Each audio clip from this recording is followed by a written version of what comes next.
I'm a baby boomer. I was born just after the war. We've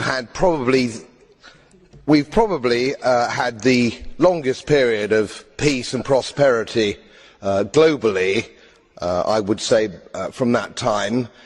I've put a little bit of modest money away so I can hand something down to my family when I pass on, largely because I've never spent more money than I've earned, and I've been prudent, and I've worked moderately hard. Now, it always seems to me as a complete surprise to politicians how countries get in debt. Let me explain, because I don't think you really understand it. It's because politicians consistently spend more money than they raise in taxation, more money than they can possibly raise in taxation, most of which, in point of fact, they actually waste.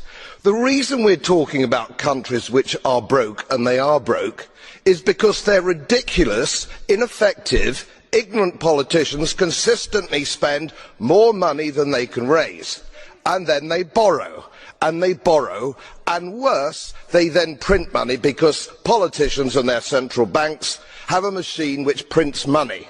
You do that as a private citizen and it's a criminal offence. You would go to prison for doing that, and politicians and their central banks do it all the time.